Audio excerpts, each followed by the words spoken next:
Okay. We are rolling. Cool. Want some creatine? Yeah.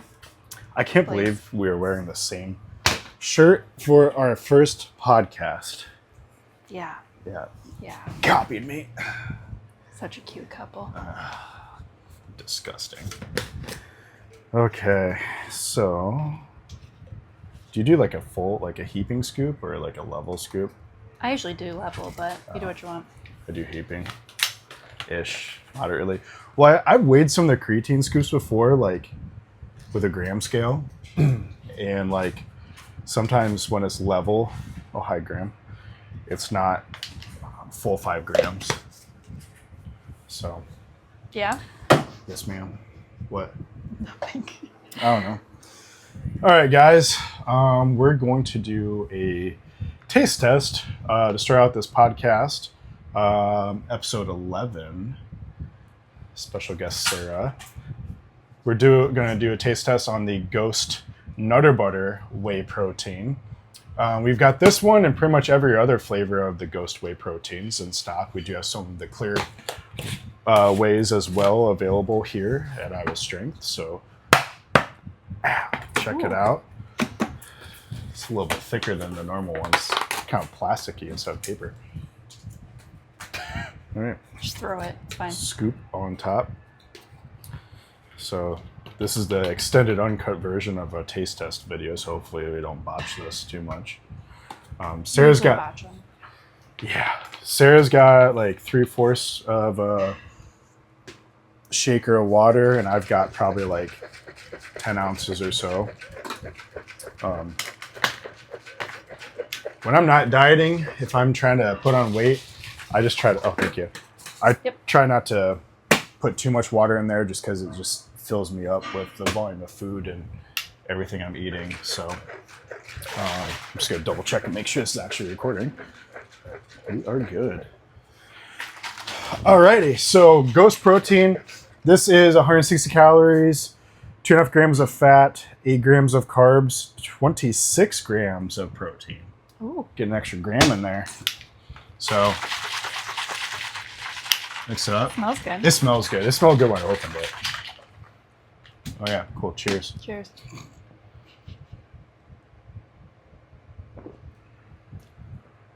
It's good. I got a chunk.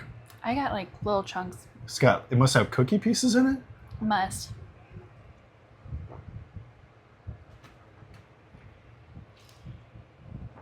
It's pretty good. It's like very peanut buttery, but like sweet peanut butter. That easily probably my favorite peanut butter protein I've had so far. Mm-hmm. Personally, I think this one blows the Chips Ahoy out of the water. Yeah, that's smooth. So, we've had a handful of different peanut butter proteins, but at the end of the day, it just kind of tastes like you're just eating a spoonful of peanut butter or like PB2 powder or something like that, and it's just not like, I saw it. So most of the peanut butter proteins I've had have been kind of lackluster, honestly, unless it's like a peanut butter cookies and cream by MTS Nutrition, which is like top tier favorite peanut butter protein I've had. I usually don't like sweet proteins. It's not overly sweet. But that's not like overly sweet. Yeah. It's really good. Yeah, it's pretty good. You might want to grab the remote. Kilo's probably gonna bark. Randy's coming in. So, all right. So, again, guys, we've had some requests to get Sarah on the podcast. So we have the Mrs. Dunne.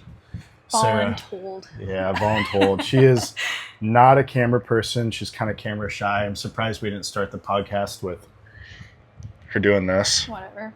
Not that bad. But yeah. I just don't like to be on camera. Yeah, I know. All right, so Strengthcast episode 11. I'm going to start this out with the way I usually like to do it with most of our guests, if I can find what I'm looking for. I'm not nearly as prepared as I thought I was going to be. Oh, here we go. So we got some icebreaker questions to start out the podcast with. Great. First one is, I got a story for you. So down in Florida, they shoot off a lot of rockets, right? Okay. This one time, a rocket went up, up, and up, and then it went. Oh,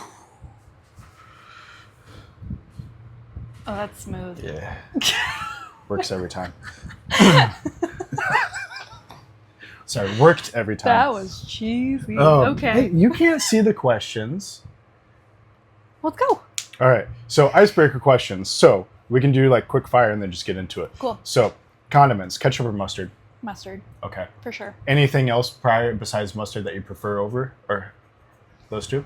Not really. I'm not like a big condiment person. And it could be like the G Hughes, barbecue sauce, the sweet chili. Like, I would say sweet chili is probably up there. I like barbecue sauces too, but Yeah. I would say probably mustard is one of my favorites. now like regular yellow, Dijon, honey mustard. Any of the above? Okay. I'm cool. not really picky. You are not, actually. No. I appreciate that about you. Kind of depends on what you're putting it on though, too. Yeah. So this is kind of morbid, so I'm sorry. Great. Since we had a little bit, you had a little bit of a scare last year. Uh-huh. I actually thought about this. If you had to pick one last meal, Oh, what would your last meal be? one of your burgers. Well, beep off. Those are like No. my favorite. Seriously though, one last meal. Yeah, one of your burgers. One of my burgers. Yes. Aw. If you don't know Chris, he makes really, really, really good burgers, and they're always different. And Not always on purpose. but like, I don't know, it's kind of whatever we have on hand. And sometimes there's like an egg on top, or sometimes we just try something different, and they're just always Guac. Yeah. delicious. You know one thing I haven't done for a long time? I haven't made breakfast burgers for a long time. We haven't done that for a long time. Yeah. We should I like to that. do breakfast burgers and put like hash browns on them An egg. and And egg, so a good. little bit of guac. I would take one of Chris's burgers over going out to eat for a burger any day. Oh, They're so thank good. you. I appreciate it. I am a burger snob, and I don't like super crazy, like fancy burgers, but I don't like real Basic. as the kids say, mid basic burgers. So, this phone's about ready to die. I know the answer to this. Are you a morning person or a night person? Night person. Bullshit. You are a midday person. That wasn't an option. If So- I had to choose between morning and night, though, I'm way more productive at night. It's hard for me to get up. Like, I'm a bear in the morning. Yep. But yes, very much so. I love you, bro. I'm not productive in the morning. It takes me a while to get going. Yeah. Like, even I'll get up in the morning, get ready for work, get to work, and it still like takes me a while to like, okay, let's go. Yeah. But if I study at night, when I was in school, I would mainly study at night just because I was way more productive at that time. Yeah. If I clean the house or anything, I'm way more productive at night than in the morning. I remember you clean like when we first started living together, you'd be like going through like one of your deep clean phases and be like, I just want to go to bed. Like, I feel obligated when you're doing stuff and you're cleaning. Like, I can't just sit around and like let you do it.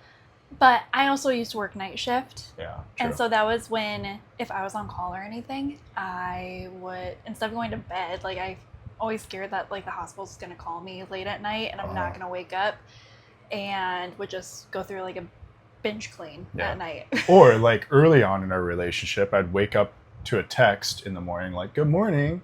I was on call last night, so I cleaned the whole gym. I didn't want to go home and like keep you up.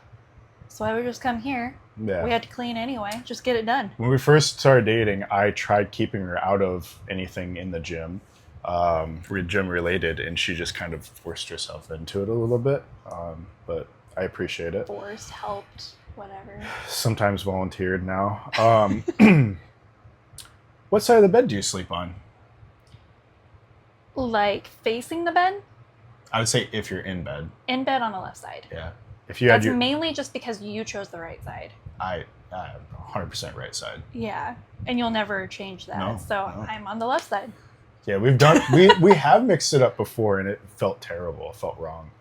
I really don't care. Yeah. But I know you care. I care. So. Yeah. Away from the bed, or on the right side of the bed, away from the door. Like Yeah, so I might face the door. So if someone comes in, I get killed first. Well, I mean, hopefully Kilo takes care of that, but Maybe. yeah. And no one in their right mind, if Kilo's awake or Graham are awake, barking. Is coming into our house. You can hear that from across the street. Do you prefer books, movies, or TV shows?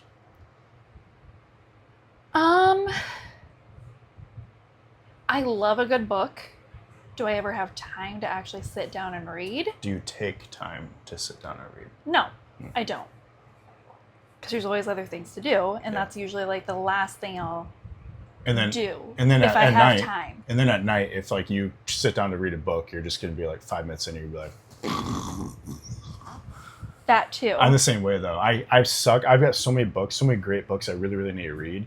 And I feel bad because some of them were given to me by some very special people close to me. And I struggle just because like my brain is just everywhere. And like, if I read, like I might have to reread a page like twice in order to like comprehend it or have it sink in. And then I'll fall asleep. I love a good book, but I think school killed it for me because I was just like forced to read and read and read and read. And once I graduated, I was like, I'm done. And it's hard for me to get back into like enjoying reading a book. So I would say TV shows, just because like that's what we normally do. We usually don't sit down and watch a movie. MasterChef. Yeah. Because we're old people. We usually don't sit down and like watch a movie very often. We mainly just stick with like TV shows. Yeah. Sorry. Okay. Someone walked in there looking. I don't recognize who it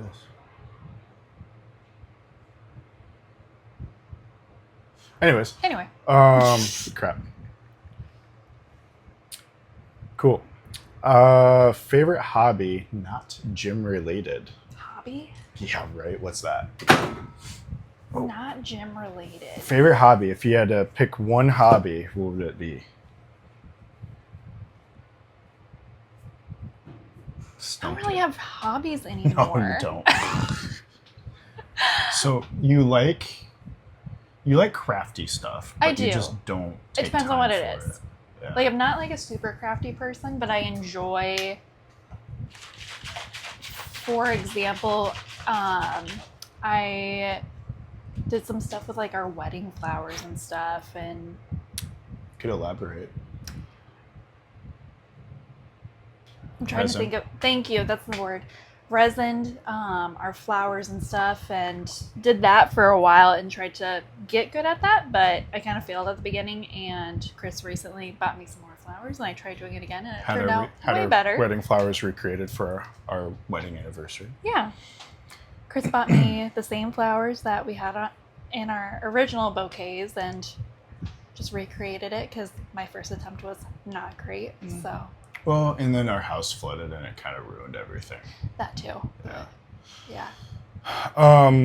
So I'd say more crafty things. You also like refinishing for old furniture and stuff like that too. Like I haven't done that for a long time though. We did it with our dresser. I mean, I bought that dresser. I bought a dresser from one of the Bacchus's auctions. I'm moving the camera. And it was like a solid oak dresser that I got for a fairly decent price, and you completely redid that. And it looks brand new. Yeah. It looks amazing. I like doing those things. It's just, do we normally have time for that recently? No. Not right now. Someday we'll have time. Cool. Yeah, so I had some questions, had some ideas planned, kind of, and stage fright being on camera, I forgot everything. Cool. Yeah. So what were we talking about? So, I mean, I think one thing that kind of like a decent segue kind of going in to things. So like, I do want to give Sarah like a lot of credit. Probably I don't give her enough credit for, she doesn't do like, I don't want to sound bad. She's not super involved in the gym. But I do that not as much as I used to be. Yeah. I do that purposely just because I don't want her to take on like a lot of responsibility and the stresses outside of her normal stressful job, her day job. But she's the one I will say that keeps me pushing and striving to do more. And will challenge me and question me. I in usually a question in a your positive, crazy ideas. yeah, in a positive way. But also like I would say she's like the one that has been the most supportive of me in this entire adventure and process, and not just only in the gym, but also in my, I don't know if I call it a career, but my bodybuilding career. You know, I did one prep solo, single, lived by myself, learned a lot. It was amazing, but like going into, you know, all the various preps I've done over the years since we've been together, like I don't know how I did it by myself. You know, it's just like, you know, you'd cook some food for me and help cook, and then you would take on a lot of the responsibilities of, you know, day-to-day things like cleaning and things. Like I would do some cleaning here and there, but it's like when I'm fatigued and dead and tired, and it's just like, hey bud, every little mundane task is just so challenging, and it takes so much mental capacity and energy that you normally wouldn't think of. But yeah, so it's just like you've done a lot. So I mean, yeah, but when you are on your own, you're not like, the house isn't as dirty. Like you didn't have jogs at that point. You're just caring for yourself, and that's your only focus. Whereas when you're in a relationship, it's maybe even harder, just because you're having to, I don't know, still try and work on a relationship and be there for that person, where like, it's so hard during a prep. Well, and unfortunately, while you're in, and we can go into that too, while you're in a prep, it's hard to work on your relationship. Yeah. And it does kind of cause some, it causes some stress and some burden on the person that's not dieting and not going through it a little bit too. Yeah, I think our first one was, rough. My first prep was challenging. I tried preparing you as much as I could. Yeah, but I also what it was didn't realize, like, bodybuilding was completely new to me when we first started dating. Go lay down. And Go lay down. Chris kept telling me that, yeah, it's going to be so hard, and I'm going to be so tired, and I'm going to have just all this going on. And I didn't really think too much of it, I guess. I didn't know what to expect. So I think that caused, I don't know, just some challenges between us, but we also grew from that. And then your preps after that went way smoother, just because I knew what to expect. Yeah. Well, and the rest of them didn't take almost a year. Well, I guess, sorry, the first one I did wasn't that long, huh? No. 2020 was rough, but I felt like it was still like went a little smoother. It wasn't bad though. Yeah. I will commend, and this isn't a dig to my previous coach at all. But like once I hired Ryan for my 2024 season, like that what made it so much easier. But you also had a little bit more flexibility in like your diet and everything. You chose what you ate. Yeah. And we still ate like a bro. Yeah, but Ryan also is very into, like, you still need to have a date night. Yeah. You still need to have like some flexibility. You don't have to have like the super strict diet that you're consistently in for months and months and months. You can still go have a little bit of a date night and have some extra carbs. And well, his big thing is, because I told him like, I basically shut myself off and close myself off from the world. And he's like, Chris, you want to be a pro. He's like, part of the big thing about being a pro is learning how to still have that balance of flexibility and be with the people, take time to be with the people that are important in your life. And that really hit me hard and resonated with me. And so I did try harder to be more present, especially in our relationship, because honestly, that's the most important relationship to me. But also like try to be a little bit more present with my friends, my family, and stuff like that. So I'd say your last prep went just smoother, just because you were told that's okay, in a sense. Yeah. So we still went and did things. We saw probably like my family more and your family more during that time. Yeah. We weren't at home, and you weren't so strict. I mean, I was still very, very strict. You were very strict. Yeah. But like I wasn't like going and eating cheesecake or pizza and stuff like that. But it was had a high carb day, a high calorie day, or something, a refeed, whatever you want to call it. It would still be like cleaner foods, it'd just be higher quantities. I Yeah. think the craziest I went was we went to Texas Roadhouse a couple times, and just because we could get pretty decent food Hi, there. buddy. Hey. And then, hey, you gotta go lay down, dude. We don't have enough room for you on here. We're exceeding the weight limit. And then like also spaghetti was like a go-to. Yeah, we did that a lot. We didn't during your eat prep. spaghetti for quite a while after No. after that. It was just easy. Just Yeah, to spaghetti, prep. garlic bread. Yeah, you can, because when we're making our own, like ourselves, we know exactly what's going in it and can adjust the ratios and, dude. Yeah. So, all right. Ouch. Hey, lay down. This is what we deal with on a daily basis. Kilo is a cuddler. So, I guess my first question to you is, what got you interested in the gym and working out? You. Well, so you've always been a fairly health conscious person, and I will.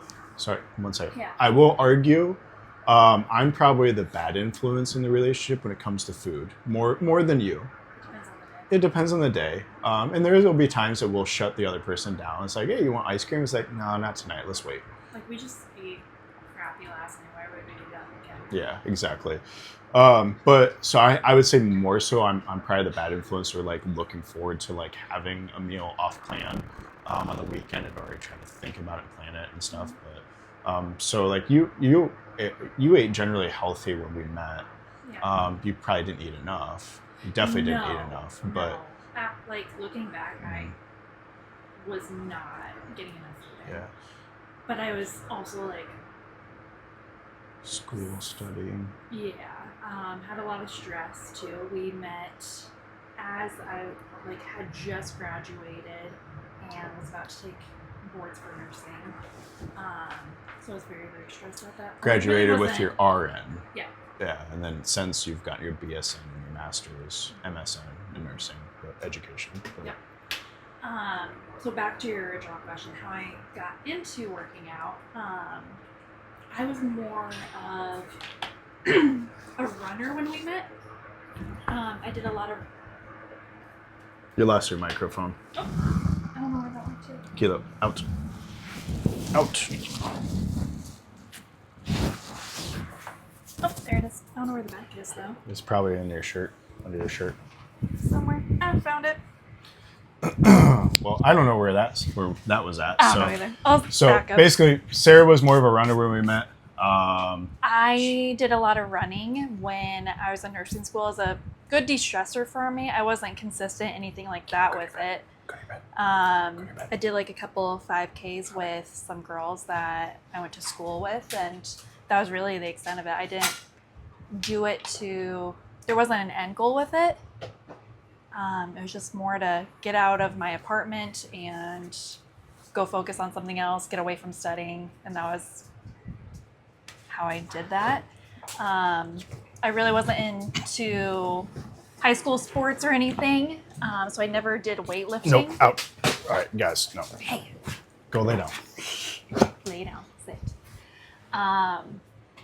So no, I really didn't get into weightlifting until after Chris and I met, and he had invited me to just come work out with him, and that's how I originally got into it. Yeah, and I will say, guys,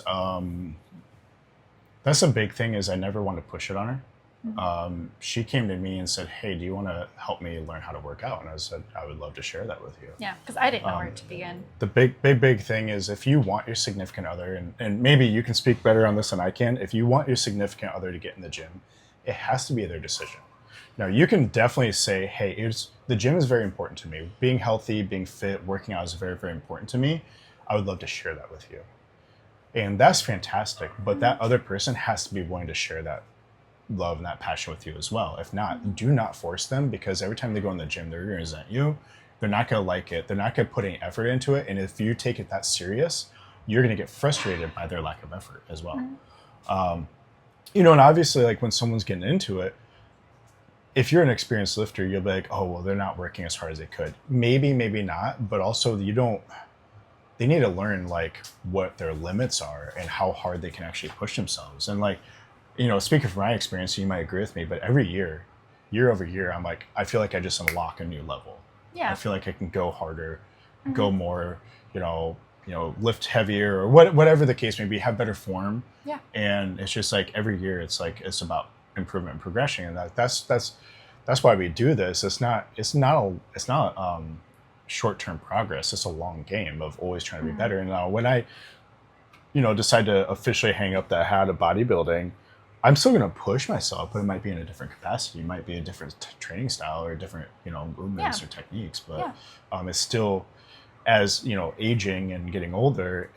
Even though I am only 35, but I'm kind of one of the old guys in the gym now. But like it's about continuing to learn more and improve. Like I say this all the time, but the minute that you feel like you know everything is the minute you stop learning. Yeah, absolutely. Now with you lifting, now I would say you're fairly experienced, and you do have some goals, I think, just some personal, just wellness goals. You mentioned there was no end game with running. What's your end game with lifting? I don't know. I don't know. We've talked about. You've talked about. We've talked about potentially. I did not push. Maybe doing a competition at some point, but yeah, right now it's not the right time. We've got a lot of things going on. Yeah. In our personal lives. Yeah. And with my health scare back in December, that kind of pushed me back a little bit because I wasn't able to work out at all. Yeah. And had a little bit of a injury as well that I'm finally getting past. So I'm not near what I used to be able to lift. And in some aspects, with lower body, I would say yes, but with upper body, I'd say you're probably just as strong, if not stronger. Yeah, absolutely. Upper body, I haven't had a problem with. Lower body was where I struggled with, and definitely not where I used to be, but I'm getting there. Yeah, and there's some movements you may not ever be able to push again quite as hard, like deadlifts, especially with your herniated disc in your back too, which is a different injury. Since we've been together, she's herniated disc, torn a hamstring, tore an ACL, right? Meniscus. You did your I didn't tear an ACL or. I thought you tore your ACL. No, my MCL. MCL. I'm sorry. Wait, yeah, MCL. Well, opposite side, but still, yeah. One of the joints, one of the connected ligaments that helps keep your knee stable. Yeah. But that was Anyways, had a few health scare. Hey, stop. Health scare wise, so people might be kind of wondering. Maybe not a lot of people know this probably, but at the end of last year, Sarah had some issues, and they discovered that she had a very large tumor. Yeah. Grapefruit size. But it was kind of oblong shaped, wasn't it? It was kind of oblong.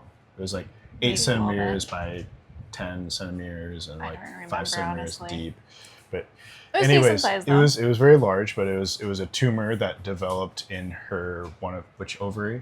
My left. Her left ovary. And it had been there for a long time and just kept growing, and it's not noticeable until it's big. Or ruptures, and then you're almost dead. Yeah. But no, it must have started a long time ago. Completely took over my ovary because I didn't even have an ovary on that side anymore. The tumor had completely taken over. And again, so big that I thought I had a UTI and was just peeing all the time and felt creating a lot of pressure on your bladder. Yeah, it had completely displaced my uterus and my bladder. So my bladder was squished down and my uterus was pushed back. So I felt like I had a UTI symptoms, and went to the clinic and found that I was retaining all this urine, and they didn't know why. And I monitored that for 2 days. And ended up going to the ER, and that's when we did a CT and found this big old tumor. Yeah. And I kind of figured that something wasn't great because she told me she was going to the ER because she was working at the hospital. And I'm not a person to just And then go to the ER. they're like, hey, it's getting bigger, saying you have like 800 milliliters of fluid, which is more than a bottle of wine, basically, of fluid inside of you. Like, it's getting worse. You need to go to the ER. Yeah. So she went after work, after her shift. I called Chris, and you pretty much like, you're going to the ER, Sarah. Yeah. Like, you can't keep doing this. And then she's like, oh, I'm like, do you want me to come? She's like, no, it's fine. They're just gonna, I have an appointment next week with my primary. They'll probably just look at it and be like, yeah, just talk to your primary. And then, like, it took a while after she said she got in, and then she calls me, and I'm like, I just immediately had a bad feeling, and I heard a little sniffle on the other end of the phone, and she's like, they think I have cancer. So, well, I said maybe have cancer. I told you that they found this big old mass. Like, we didn't know what it was. It's not good, is what you started the conversation out with. It's definitely not good. Either it's benign or it's malignant, but either way, we're gonna have to do something about it. We weren't sure if it was malignant at that point, and that's when the ER provider ended up calling the University of Iowa and seeing what we needed to do, and ended up getting transferred down to the U that night. Had a nice ambulance ride at 4 o'clock in the morning. Yeah. So, needless to say, I hauled ass there, even though she's like, it's fine. You need to stay home with the dogs and get some sleep. It's like, well, let's be honest, there's no way I'm going to be able to sleep after that. Yeah. So Chris may not have broken any land speed records getting there, but definitely did not obey speed limits. But almost hit a deer on the way. Yeah. Like, this close, a deer was just standing in the highway, and like, I'm going through it at this point. I'm like, I'm just gonna go through this deer and still get there. And the deer just last minute like stepped out away from the truck and kept going. And yeah, so hung out there until the ambulance was ready, and they got you carted up and took you off, and yeah. But fortunately, all is good. Like, they did more testing and stuff the next morning at the university, and found that they didn't think it was cancer, but they couldn't completely rule it out. They gave it like a 0.5% chance by that day. Yeah. And scheduled surgery for the following week, and they cut through her abdomen, so she's got a couple badass looking scars. Not barely. Honestly, I literally don't even notice them. Like, no, they faded quite a bit. Yeah, like they had to go in through her belly button, and like if the tumor was so big, they ended up having to open it up. Like, they put an incision in her belly button, and then they ended up having to cut it down just a little bit, so she's got a little scar like this big. But they were thankfully able to do it laparoscopically. But yeah, it was a really dense tumor, so once they chopped it all up, it was a little too big to take out of what they originally cut. So it got a little bit big. Stuff. Yeah. Yeah. But yeah, they also found that she had like a 10 centimeter cyst on her other ovary, a 10 millimeter cyst. Which, I mean, is abnormal for me. I've had cysts before. It's not abnormal. Did I say normal? You says abnormal. Oh, sorry. Not abnormal. It's normal. Either way. Had those too. Yep. Yep. I mean, I've had cysts before, and a lot of the women in my family get ovarian cysts all the time. So that's or hysterectomies at a young age. Related to other issues. Yeah. But yeah. Yeah. So, but basically at the end of the day, like, all they had to do, or not all, but they had to remove her left ovary and her left fallopian tube. Mm-hmm. And everything else, all the other lady bits are intact in one part. Yeah. There. So. Had great care. So shout out to Regional Medical Center and the U for getting us through what we needed to. It wasn't fun, but we had great care, and probably one of the most, that and like the beginning of COVID, I would say for me, are probably were the two most stressful times of my life. Yeah. Yeah, mainly just because like COVID wasn't fun by any means in general, and then just the scare, we just weren't sure what to expect. Even after I had the tumor removed, we had to wait for pathology afterward just to verify that everything was good, and we were pretty sure it wasn't going to be malignant, but you just never know. Yeah, but everything's good, and she's back in the gym and killing it. Yeah. Had a little bit of issue here with her knee recently, where it had some tightness, and like what it was, but went through a stint of physical therapy, but that's getting better too. Way better. But just kind of learning how to squat better and fix my form a little bit. So mindset wise, when you have all these outside distractions, like, you know, you went to school for so long, you know, eventually getting your master's degree, which I'm super proud of you for, you know, working, literally basically living at the hospital for a week or so, like during COVID, working 12 plus hour shifts. How do you, now you're not doing that because you have a different position here in town at Buchanan County Health Center, but you still pick up shifts PRN in Manchester. How do you juggle, you know, your own personal goals in general, the gym, work, stress, school at that time? You were doing so much and still coming in and working out between 3 and 5 days a week. Like, how do you, I mean, like, I envy that. Like, I know what that takes just from early on when I started the business. I was working a full-time job and a part-time job that I had later had to drop after a couple months. But like, what goes on through your head? Like, how do you juggle all that? I don't know. Anybody that's been through nursing school knows that it's not easy, and there's so much to it. Like, you're not just in school, you're keep talking. You're doing clinical, you're We got something right there. Funny. You're juggling school, you're still, like, a lot of people are still working as a CNA or working in healthcare just to get that experience and doing all these things.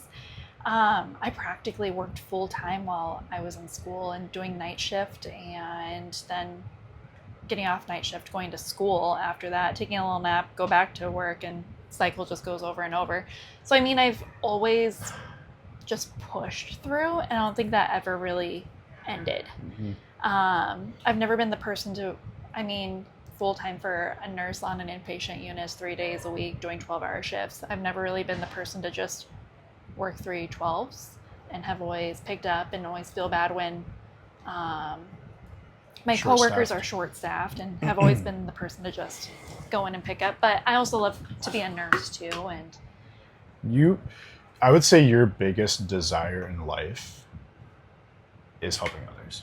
Yeah, for sure. I mean, that's why anybody becomes a nurse too. Yeah. Like, you just have this huge desire just to help people and help them through, like, some of the toughest times of their lives even. Yeah. That's awesome. Juggling school and stuff, really, my bachelor's and master's really wasn't that bad compared to my RN, just because you have so much to learn during nursing school, and it's just so stressful and you don't know what to expect. So my bachelor's and master's really wasn't, it was stressful for sure, but it wasn't as bad. So there is less to it. It was more advanced, but... Well, also sorry, not trying to cut you off. For some of that too, you drop down to weekend package. So you're working Thursday, Friday, Saturday, and then doing classes Monday through Thursday. Yeah. And I mean, I did online too, so I wasn't having to go in person either, and just did it on my own time. So I did weekend package and would work Friday, Saturday, Sundays, and would work. It kind of shifted, like, at least for the hospital I worked with, that was 2 out of 3 weekends. And then that third week, I would work during the week. So I had a little more flexibility to actually work on schoolwork during the week. Yeah. And then you're doing clinicals like 2 days a week there for a while or so while you're working full time. So yeah. Also taught for Kirkwood for a little while. Yep. So I would do 2 8-hour shifts with nursing students at the hospital, and I love doing that though. So I love teaching, and that's a big passion of mine as well, on top of nursing. So it didn't feel like work necessarily. It was just a different way of thinking rather than just being a nurse. Okay, cool. I would say too, like, your dad is such a workhorse, and I feel like I definitely got my work ethic from him. Yeah, he's definitely a very, very hard worker. Probably one of the hardest working men I know. Yeah, and like, I feel like your dad and like how my mom was when I was growing up were very, very similar. Like they worked their butts off to make ends meet and to, provide for their families, and and also just to set a positive example for you guys too. So that's incredible. But it's also, I mean, I definitely push through and work a lot of hours and stuff too, but you do the same. So I mean, it's so important to be on the same level. I feel like. Yeah. I mean, there's no point in me being at home and you're working all these hours. Yeah. Like, I feel the same. Yeah. It's almost like we're trying to match each other almost. Like, and not in a competitive way. It's just like being with a significant other that is that driven. It's like, you can't help, at least for me, you can't help but be motivated by that other person. And like, I'll be damned if like she's busting her ass and like working a bunch I'm just sitting at home like relaxing. Like it's not like even if she's working like you worked last night and like I went home and I did some stuff around that, like I worked on some stuff on our house because we're still working on our house, and then I was like doing dishes, doing laundry, taking care of the dogs, and then it was like 9 o'clock or so by the time I finally like sat down to eat and stuff. But yeah, it just and it's just like when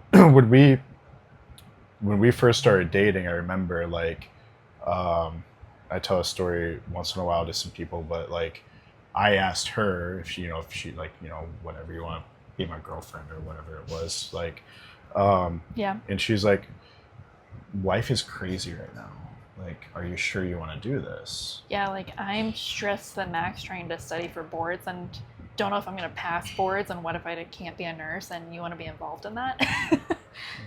Bring on the craziness. And the biggest thing I said to her is like, hey, I'm never gonna, sorry for my language, but like I'm never gonna give you shit, or I'm never gonna give you a hard time for your work, your crazy life, your crazy work schedule.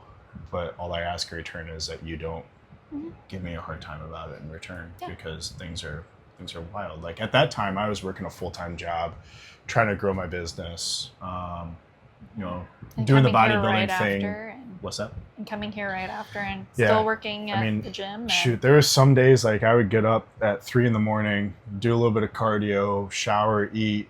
Sometimes you were here until like 11. Come to the gym on my way into work, and then so I'd come into the gym and check everything out and check on stuff, and sometimes I'd have to help customers quick. Then I'd drive all the way to Cedar Rapids, work 8 to 10 hours in Cedar Rapids, come back to the gym without going home. I always had everything pre-packed, which is the biggest hack actually I feel like you can do if you have a busy life, if you want to make sure you go to the gym and have trouble with consistency, is pack your stuff the night before. In the morning, throw your gym bag on your passenger seat, and as soon as you get off work, you sit down in the car and you see that gym bag there. It's like you have no excuse. You don't have to go home. You're not going to be tempted to sit down on the couch and then just stay there. But yeah, for me, like I would get off work, I would mix up my pre-workout shake, which at the time was just super easy, super convenient. It would be oats and protein powder that I had mixed together in a little plastic container, and I'd fill up a shaker at work with water and dump it in there and drink on my way here.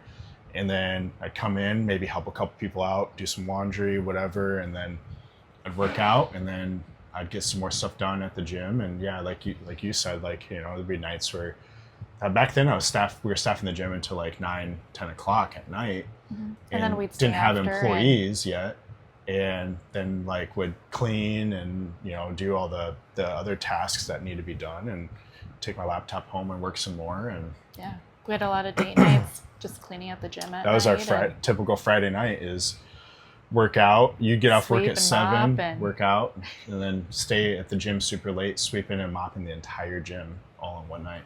So yeah, good times, humble beginnings. And I mean, we're both, I would say, highly motivated people, and due to that, we just drive each other. So we're both never, I wouldn't say happy with where we're at, but we're always striving to be better. Yes. Yeah.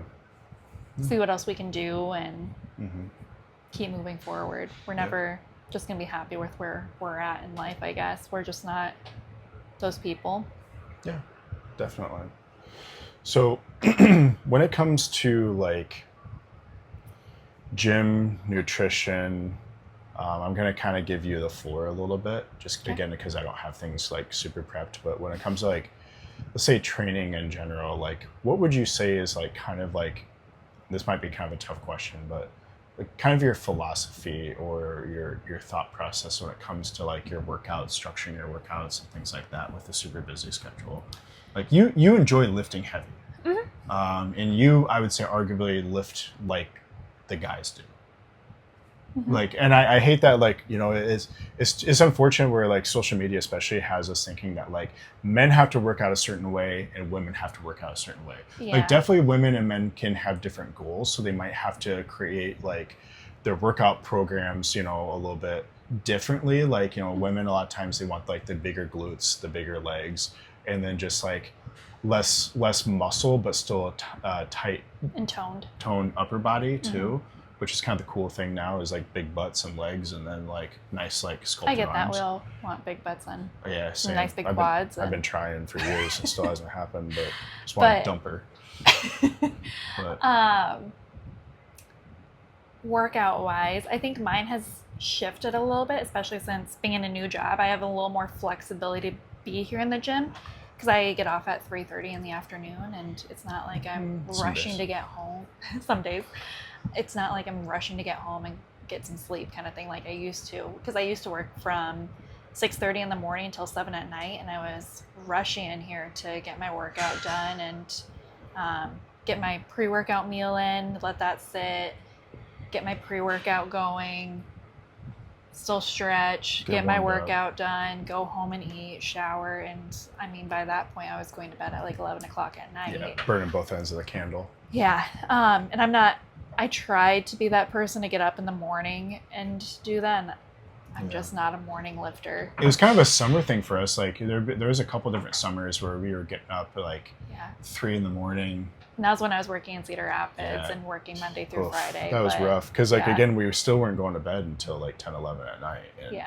And then getting up really early. That first summer when we were doing that, I literally told her, I'm like, Sarah, I'm sorry, I can't keep doing this. We loved it just because we were able to work out together and we had that flexibility. The morning crew, I love the night crew as well. Like, so don't get me wrong. I actually like we're just so fortunate with having such a great gym population.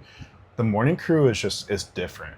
It's everyone in here is just super like, and everyone in the gym is super serious anyway. So I don't want to take this wrong, but like the people in the morning, like.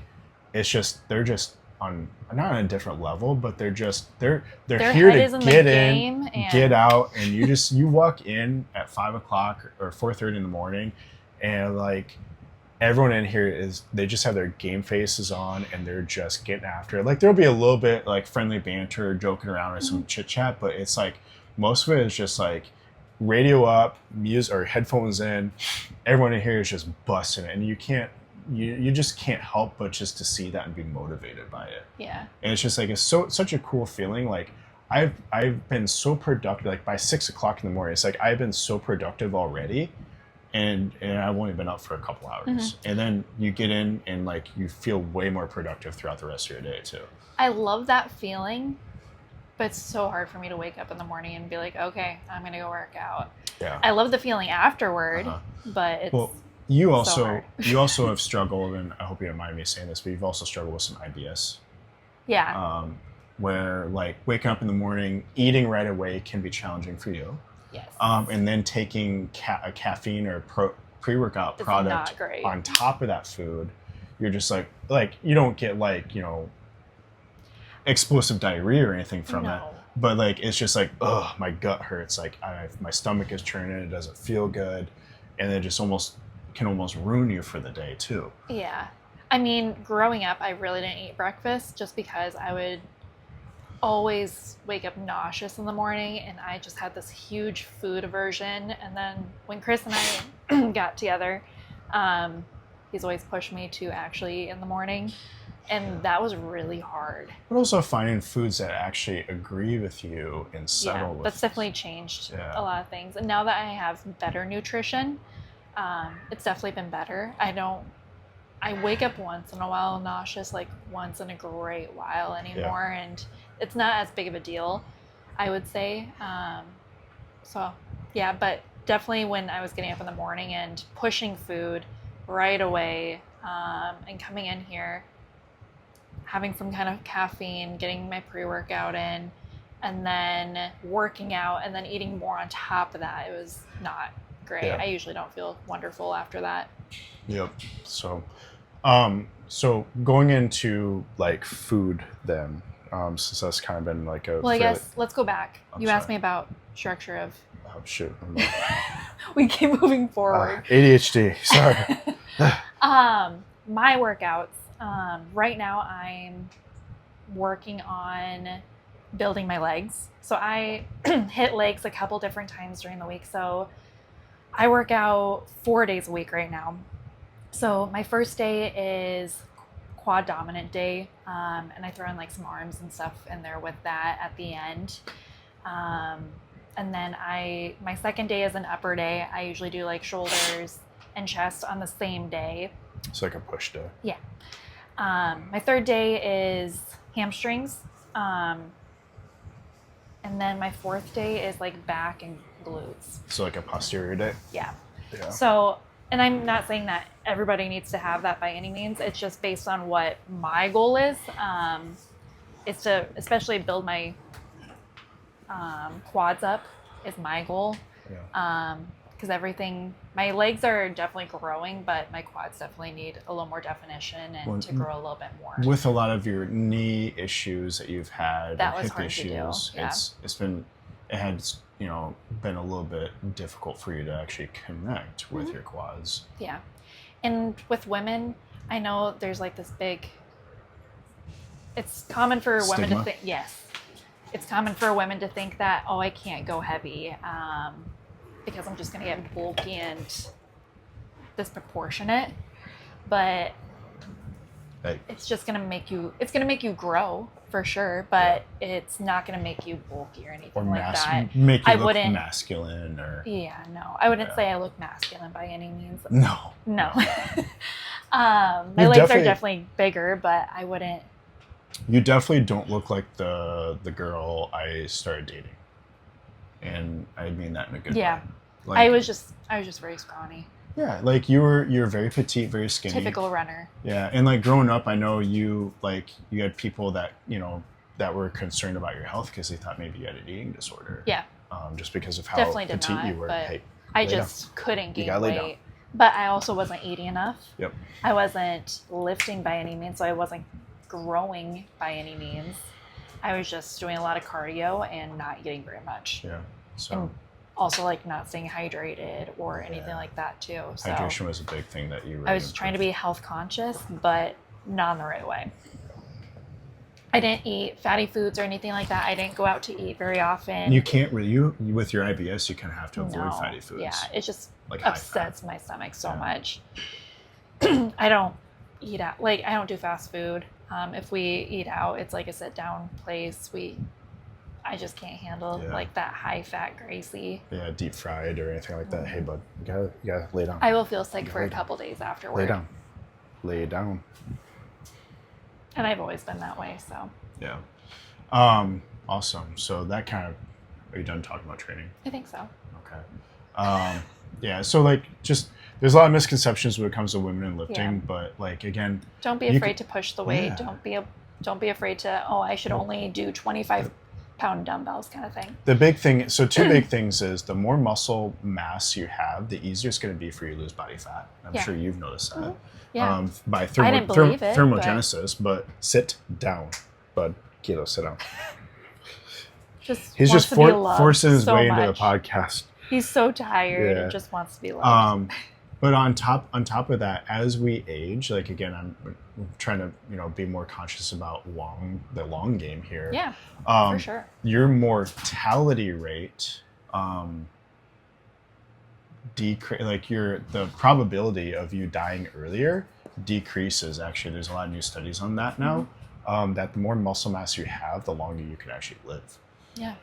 So yeah, get some muscle. It doesn't have to be, you don't have to be a bodybuilder or a power lifter or a strongman. Yeah. Just put a little bit of muscle on your frame, and nobody's never not benefited from being stronger. You know, just it makes you function better in your daily activities. Let's say you have to move a couch. Like seriously, like when we move, like Sarah and I can basically move every object in our house that that we have to move, just the two of us by ourselves. Yeah. And you know, she's strong. She's strong enough to be able to pick up half a couch and move it, or you know, pick up some heavy boxes or tables and stuff like that. And I would not have been able to do that previously. Yeah. So it's just like, also like, think of like, if you're a parent and you have kids, like you're going to be able to play with your kids. You're going to be able to be outside, be able to keep up, not be tired. And they will grow up with a parent that's active in their life instead of one that's sitting on their ass on the couch, handing them a phone and telling them to, here, occupy your time with this. And even just having more mobility as you're aging too. If you're not working out or anything, like you're just going to get stiff. Yep. You're not going to be as flexible and be able to squat and be comfortable sitting on the ground for a long period of time. And knees are going to be shot getting up and down on the floor like mine are right now. And I mean, mine too right now, but well, I've got some other issues going on that we're trying to resolve. So, so it's just, you know, everyone kind of benefits for having a little bit of muscle. It doesn't have to be a lot. It could just be a good, healthy amount. Yeah. But for the sake of her potentially doing a competition, some sort of bodybuilding show in the future, she does need to have a little bit of muscle and continue to grow. Like you've got like, I would say like a great figure right now, or body type for bikini. But if you decide, you know, down the road you want to do figure or like wellness or something like that, you'll need a little bit more on your frame. So that takes some time. So it takes a lot of time. If I was going to do anything in the near future, it would be bikini for sure. Yeah. You've already got the heels in the practice suit. You just got to slap. Yeah. Just got to go through the diet and slap on the tan. Yeah. Someday, maybe. Now, when it comes to food, you've kind of talked about like a little bit of your struggles with IBS and not being able to have like super, super high, heavy fats. Like how do you structure your food? Like, are you super low carb, low fat, high protein? Setting you up for that one. Yeah. I want to say I ate bro. I ate pretty bro. We're we like to keep things simple, and we're both really don't care about our food, I would say. We care, but we don't get over things really quickly. Like we were eating kind of like an Asian stir fry kind of thing for like months. Yeah. And that's what we did every single day for our lunch, and it was still great. We loved it. It makes it so helpful. Like a lot of times when we'll meal prep together and we'll eat the same things, it'll just be different quantities. So I have to eat a lot more than her. Obviously, I'm my body type is completely different. I'm a lot heavier than her as well. So like my body demands more protein, but also a lot more carbs. Like the amount of carbs that she eats is probably about the amount in a day. Like trying to gain weight is about the amount of carbs I eat when I'm in prep trying to diet. But yeah, I mean, like for you, like, you know, a lot of women, I would say especially, think like, all right, I need to lose weight, so I'm going to drop down to 1,400, 1,600 calories. You know, and they're just either they have some coach that's telling them this, or they just automatically think I need to do 1,000 calories or less, no carbs. I have to basically run myself in ketosis, but I'm not going to eat fat, which isn't ketosis, but that's a conversation for another day. Not to cut you off. Yeah. But I had that same mindset when I before I met Chris, because I was like, oh, I just need to have like just eat less and I'll be good. It's kind of my thought process. Like I need the good food, but less, and I'll be good. Won't gain like weight or anything like that. But it's actually the opposite. You need all these. You need a good amount of carbs and fat. You definitely need a good amount of protein for sure, but you still need carbs and fat in your diet. Especially women, you need fat in your diet. Why? You would be able to go way more in detail on that than I would. You know this way better. Just mainly for hormone function, function, production. Fat is like the main nutrient that helps with hormone function. So for women, being on a low fat diet, especially if you're like in a contest prep or something, if you could lose your menstrual cycle, it could go away. You'll get really, really fatigued Yep. and lethargic, Yep. and you just feel like crap. For men, not to get too harsh, but it could cause you, if you're super low fat, it could tank your testosterone levels and make it so you have difficulty getting an erection. For both sexes, it could cause, like she said, a lot of brain fog, lethargy feeling, but also like a lot of joint pain. Because fat is so important for like almost like basically padding your joints for keep it simple, and it's your body's main source of fuel or energy.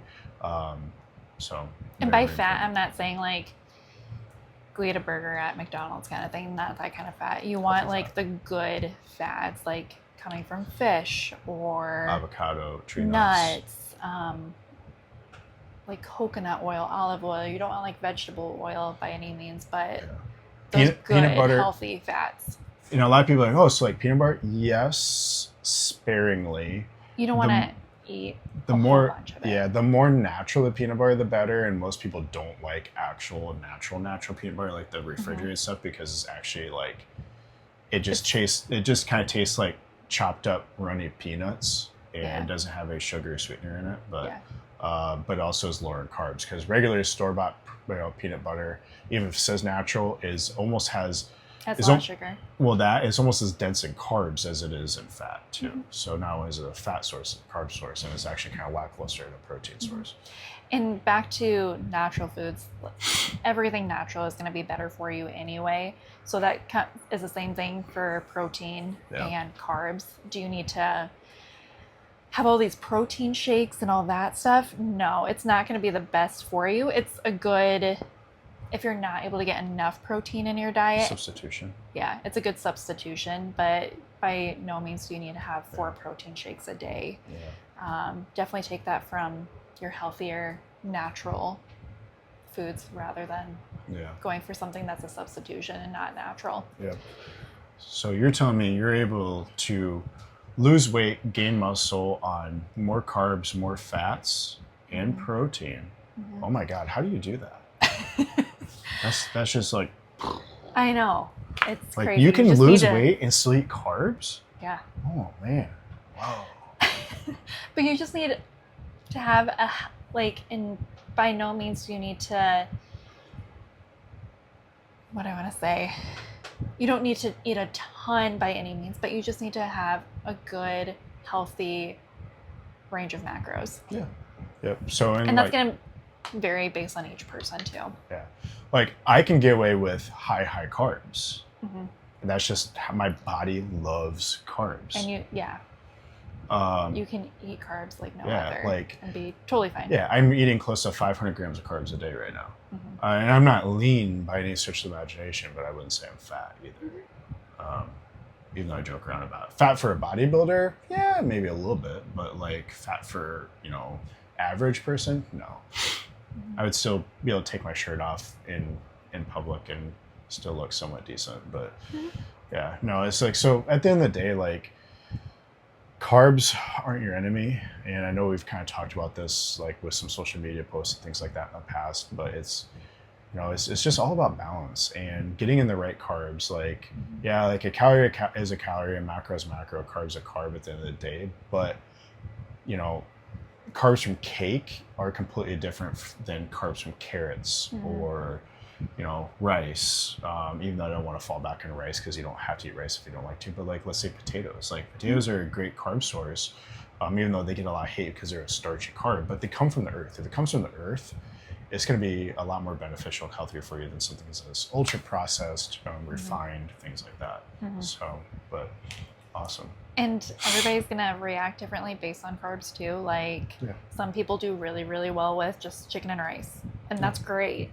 But again, you can turn to potatoes, you can do some pasta, you can do quinoa, sweet potatoes, lots of veggies, fruits. And like Chris and I don't do great on sweet potatoes. Like we know that, and so we try to avoid mess my belly up. Yeah, we both don't do great.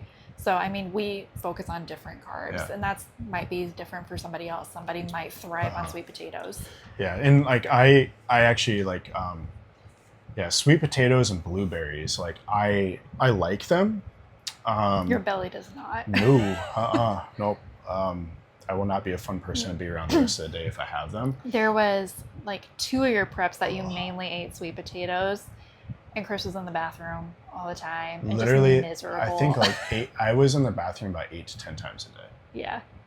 Not healthy. And sweet potatoes have a lot of fiber in them, but they also have a lot of sugar alcohol in them. And surprisingly enough, blueberries do too. So it's funny because like I never put the correlation together until Andrew Conrath, our chiropractor that comes in here. He's like, sweet potatoes, blueberries, they both mess your stomach up. He's like, you should research that and see like if they have the same types of sugar in them, like maybe like a sugar alcohol. So I did some research. They do actually have the same kind of sugar alcohol in them. And so I must have an intolerance to that.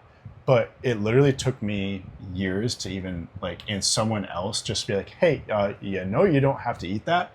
Like, and that's the thing, like you find the foods that work for you and that digest well for your system. There's no like hard and fast rules of you have to eat this, you can't eat that. Like, one thing I hear all the time is people will be like, oh, I want to lose weight or I want to gain weight. So yeah, I'm back on the chicken and rice. And it's like, you don't have guys, to. you don't have to. Like chicken and rice, honestly, is one of the meals that I least look forward to eating.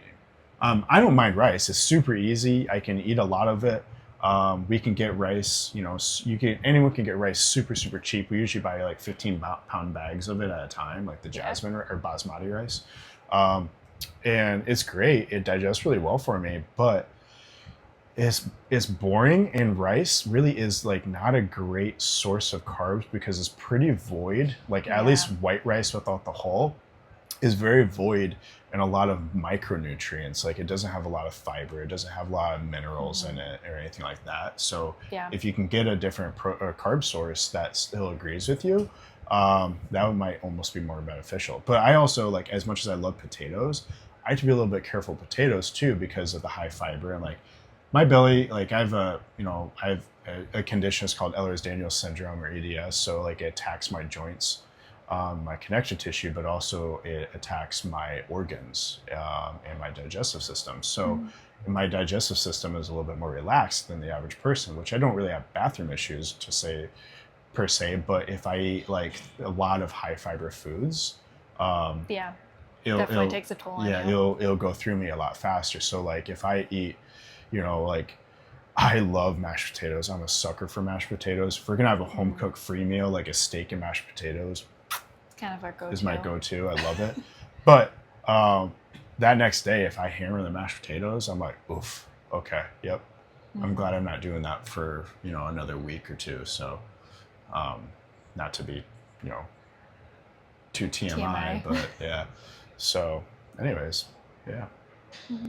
So,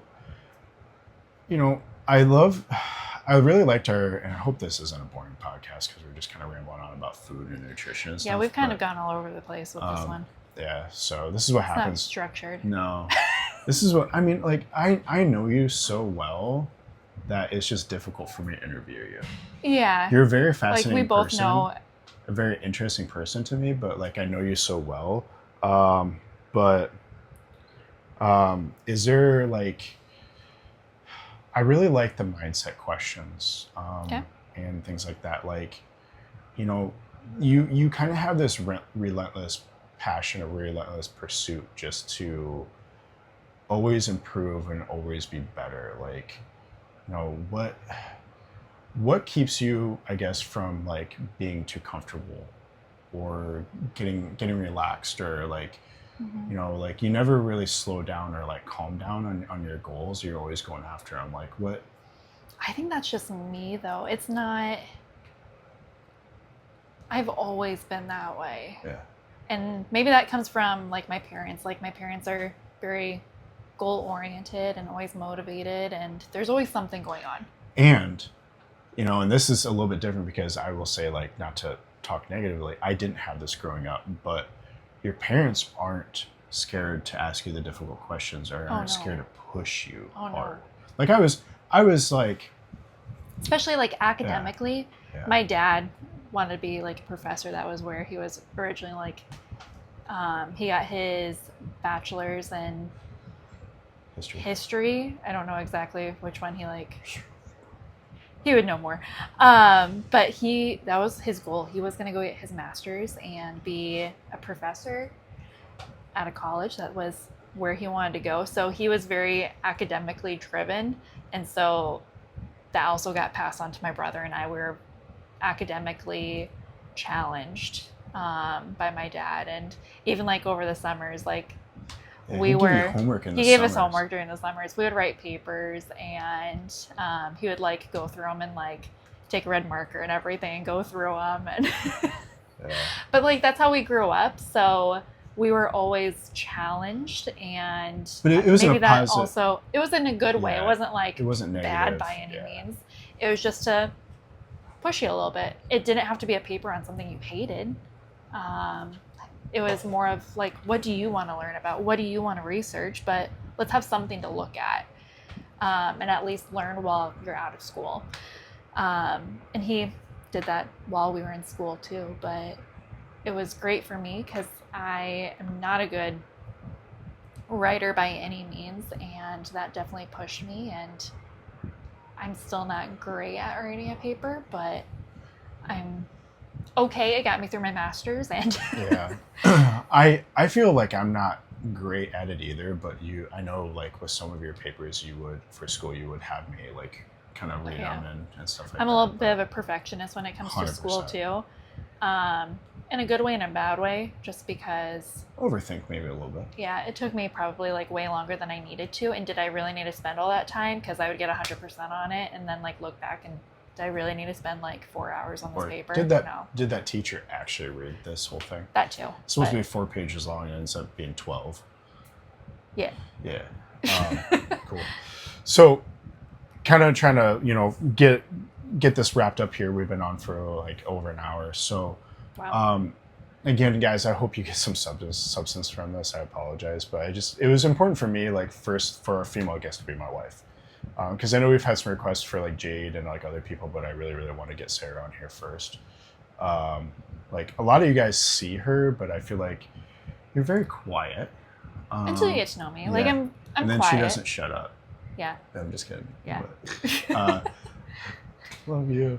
But like, I really wanted, it was for me personally, it was important for me to get her on here. Mm-hmm. So you guys could kind of learn a little bit more about her and stuff. And some people don't know me just because I'm here for a short period of the day. And usually I'm here on like Saturdays with you now. Yeah. But I never really used to be one. I had a different job. Yeah. So as far as any key takeaways, and I'll kind of give you like the stage here, like when it comes to being driven, mm-hmm. when it comes to being like wanting to progress in the gym or outside the gym or in life, like what would you say is your like how do I keep going? What would be your advice? I would say just keep going. There's a lot of days that I don't want to be here. I just want to go home and go to bed. Yeah, we all have those days, but if you need to, like Chris said, like pack your bag and take it to work with you, and you have no reason to stop at home and just come in, get it done. Yeah. Unless you got dogs or something like that. Yeah, I mean, there's always other circumstances that you have to take care of and your life in general. But push yourself. Yeah. Just come in, even if get 30 minutes in and that's all you can do, that's better than nothing. What would you say for someone that is really, really wanting to get into the gym mm-hmm. for the first time, but they're scared? They're like, I'm not on the level to be where I need to be at to go to the gym mm-hmm. or go to Iowa Strength. I'm not a power lifter. I don't want to be a power lifter. I'm not a bodybuilder. Like, what would you say to that person? That was me when I started. Yeah. I hated coming to the gym when other people were here. Hated it. And I had such anxiety about it that I would come in, see people were here and leave. I did that several times. And Chris would get like, no one fucking cares, Sarah. Yeah. Like, just go do it. And I just had to kind of get over that. I had to push myself just to show up for one and make it consistent. But that's the biggest thing, is just to be here, come in. If you say like 4 days a week, it does not have to be every single day. Or even 3. Yeah, just come in like 3 days a week. Yeah. The hardest part even is if you walking. just jump on a treadmill or do some curls, like make it a habit to come in and then just keep doing more. Yeah. It doesn't have to be a crazy 3-hour workout. If you do 45 minutes, that's all you need. The hardest part is walking through the door. Yeah. Like once you're here, it gets easier. Yeah. And once you're around people, and I mean, I feel like we have a good community here that people are very supportive. People don't put you down or like laugh at you like, oh, you're only doing 10-pound curls. No one cares. They're working on their own goals, and they don't, I wouldn't say care what you're doing, but like they're going to be supportive of whatever you do. If you're in the gym and you're working out and working on yourself, they're going to be applauding you. If you're sitting there, came in and sit on the bench for 30 minutes on your phone, I mean, then people are going to get pissed. Yeah, then I might have to talk to you, or those people will talk to you, but it'd probably be best that I talk to you first. But I mean, like, come in, get something out of what you're paying for to come in, for one. Yep. Just show up. We both understand the anxiety. I was a fat kid originally in middle school, and had zero self-confidence, like no confidence, like, you know, especially from, you know, an injury that I had, like my hip injury. I had a big external lift on the outside of my shoe that I was embarrassed about. I walked with a terrible limp. So being in the gym or being in a crowded area, like walking and limping, for me, like, I feel like scarred me for a long time, where I had zero confidence. And when I finally had my hip replaced, like, it got better because I still don't walk normal. I still have a limp, but it's less noticeable. And like, I'm at that point, like, I feel like I don't have to prove myself anymore. I've proved myself on the stage, on the bodybuilding stage. I feel like, not to like brag, but like, I feel like I've done enough to prove myself. And you've worked really hard. And it's like, but like, again, like, once you build up, and like all the hard crap I've had to do in the gym, all the weights and stuff, it just built that confidence up. But when we travel, I get anxious when going to the gym. Like crazy. But like, I've got these bucket list gyms that I've talked about in this podcast a little bit, and other podcasts, that like, they're, you know, more geared towards bodybuilding, a little bit more hardcore gyms. And like, I'll drag Sarah there for traveling, and like, sure will. The chicks will be bigger than me. Oh yeah. And the girls in those gyms will be like, shout out to like Armbrust Gym in Denver, Colorado, or outside of Denver, Colorado, and Los Camplones up in Minneapolis, the Franklin one in downtown. Like, those gyms are, and Quads Gym in like, it's Chicago. also like so motivating seeing these people, and like the people that work there are freaking awesome. Like, the community's awesome, the equipment's awesome. It just reminds us of being here when we're away. Yeah. And so like, going in there, I'm anxious, and then of course I'm taking pre-workout because I want to be jacked out of my mind on pre-workout, so I can try to look somewhat strong. But yeah, it's just like, it's a real thing. Like, and you know, and like, I get anxiety, you know, before certain lifts in my own gym and things like that. If I still get like a little bit of anxiety when like it's busier in here, and there's a lot more people, because I don't want to be in somebody's way. And that's just me. But well, then when the gym's busy, then I look around, I'm like, dang it, like, I shouldn't be working out right now because I feel selfish. I shouldn't be working out right now because I'm in other people's way, or I should be keeping myself available to better serve our members. And it's just like, no, like, you know, you got to take that hour for yourself. And people know, like, if I'm in the gym working out, like, they can come up and grab me anytime they need me if they need something. So that's what it's all about. Last question. Do you believe in motivation? In motivation? Yeah. Yeah. You do? Yeah. You act like this is a dumb question. Because, I don't know. Like, believe in motivation? I mean, so, like, we all have different motivations, and yeah, why we're motivated to do different things. So maybe I should say it in a different way. Like, motivation fades really, really fast. Yeah. Very fast. Especially, I think, with social media and the times that we're in, like, our attention spans are nil. They're shot. So, like, you know, so there's some like videos on YouTube that I used to watch, or like Machiavellian motivation videos, and even Jared and I will like share them once in a while. Like when like our favorite bodybuilders featured in those videos, and like so once in a while they'll kind of get me amped up, but otherwise it's just like, oh, like you can do it, and they'll like have voiceover of like, you know, Sylvester Stallone from Rocky, like, oh, you gotta roll with the punches and get back up and knock them down, and like, do you believe, like, I guess maybe believing in motivation isn't the right answer, but like, are you always motivated, or do you believe that like motivation is a deciding factor of you progressing in life and with your goals? I think it depends Okay. what your goal is. Okay. Let's say, am I motivated every single day? No. Yeah. But I'm still going to push myself and try to meet my goals for sure. Yeah. Gosh, it's hard. I don't know. So I guess maybe like, so I was kind of trying to guide you like in a direction. So I believe in motivation for a period of time, but a lot of us have, I don't want to say a false sense of motivation, but our motivations can change. Yeah, and for sure, depending on your goals too. Our path and direction change, just how our path and direction changes. And again, like once you like think, hey, you know, I'm gonna, all right, new year, new me, I'm gonna get after it, and then like 2 weeks down the road, it's like, oh, I'm not seeing the results, or keto isn't working for me, or like my Herbalife tea isn't like, isn't melting away my body, my love handles like they claim it would. That's when the discipline comes in. Yeah. So like when you're that's where I was trying to kind of get at, is like, yes, we're all motivated in some aspect, or should be. And you're gonna have those drop offs too of like, gosh, what am I doing? Because like I'm not seeing like these huge quick results by any means. I changed my workout style like 2 weeks ago, and I added all these different things in, but my quads aren't like huge yet. Why not? You're probably doing too much. Yeah. Yeah. But nothing that you're gonna do with your nutrition and workouts is gonna be a quick fix. Yeah. Nothing is. Yeah. It's a long game. It is a long game. And if you're starting to work out, you're gonna have this like, if you haven't worked out, you come to the gym, you start working out, you change your diet, you're gonna have a decrease in your weight, let's say.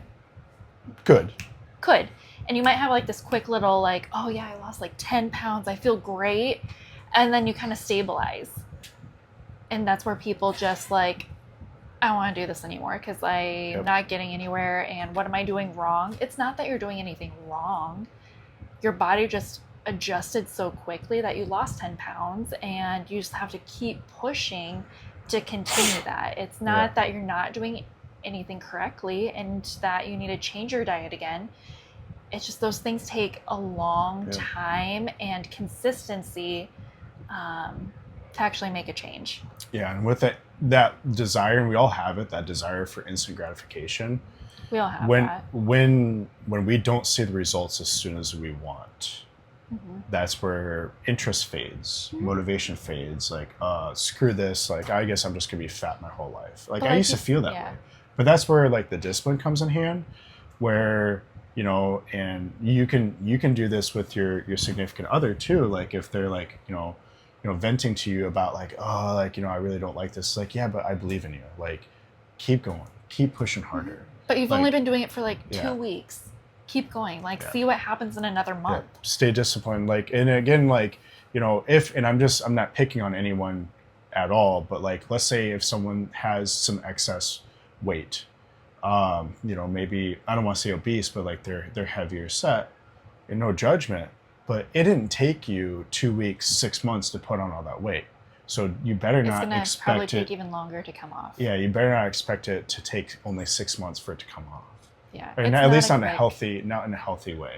Correct. If it's coming off quickly, you're not doing something correctly, because it shouldn't just like come off. Like if someone has a lot of excessive weight, I'm not disagreeing with you, but it can come off pretty quick. You can see a blip, like a 10-pound drop or like 15-pound drop in like a couple months or something. But if you're losing like 25 pounds in a month, like, are you doing it correctly, or are you like just not eating and malnourished? Yeah.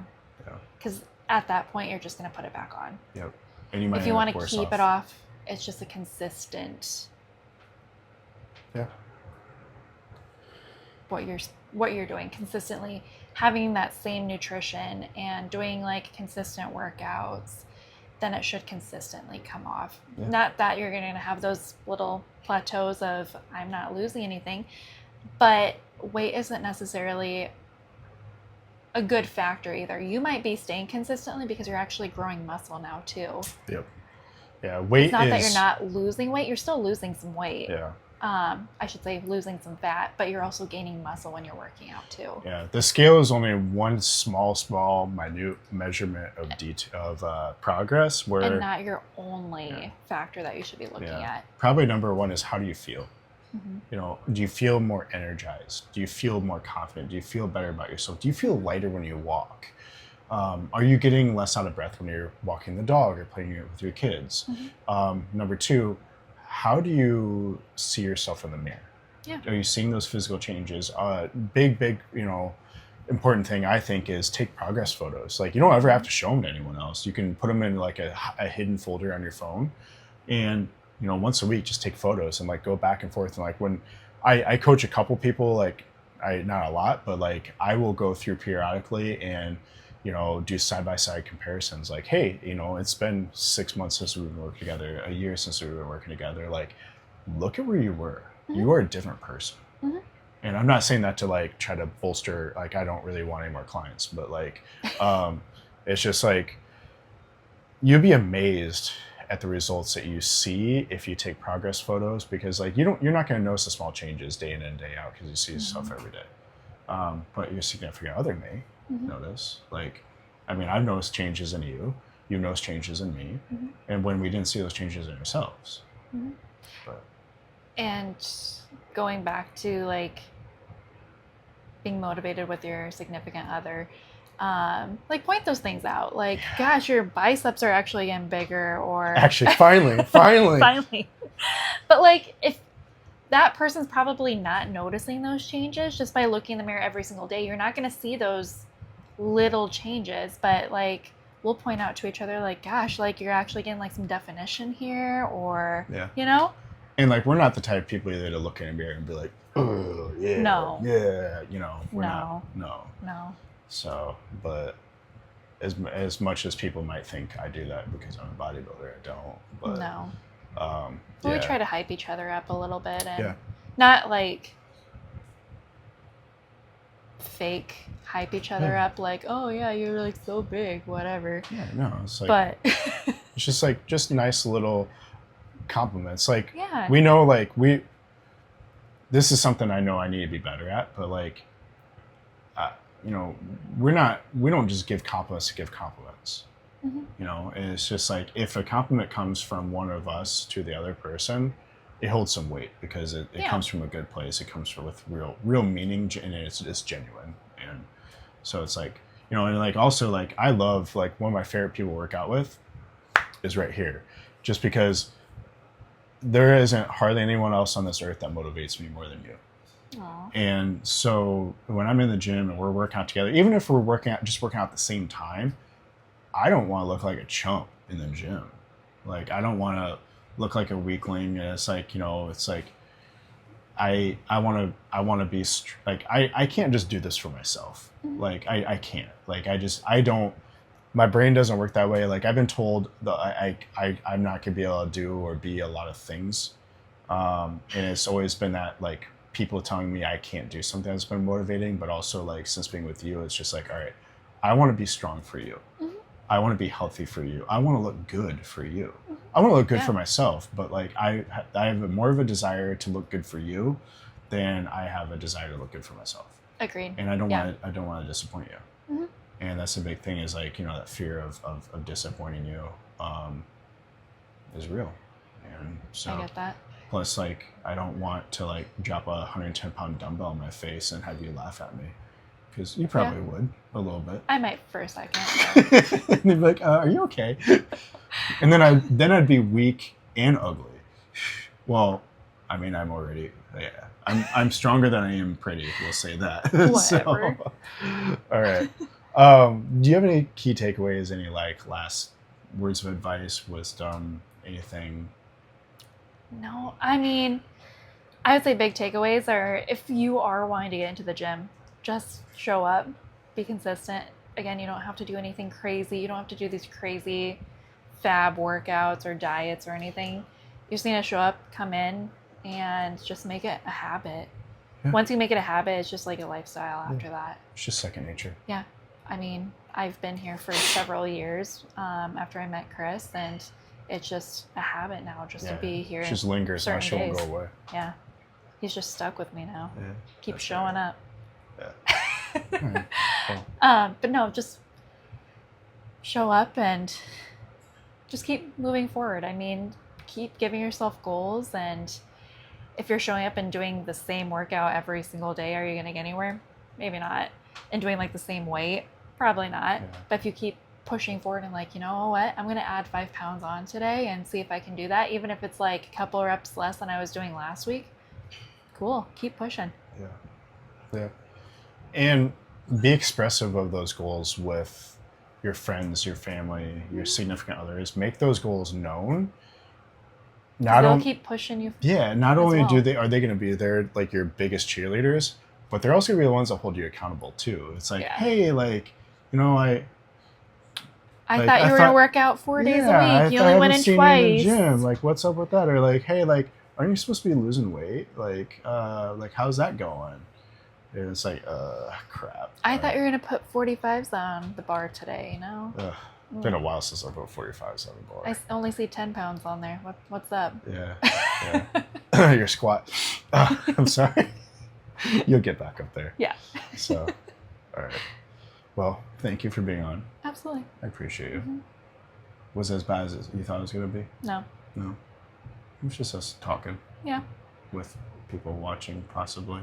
I don't know. Judging. We probably won't get any views. Probably not. They'll probably be like 1. Every time we get to that podcast, I'm like, man, that podcast sucked. Except like with a few guests or something. But like, we were like all over the place. The next time that we do one, we actually have to have like, if we do another one, it actually has to be like structured.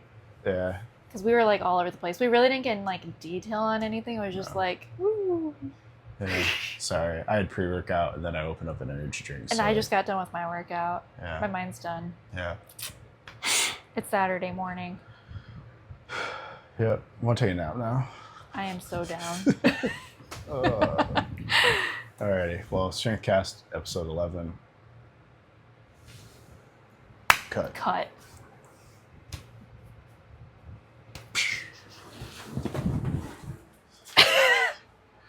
Hey, my phone's not dead.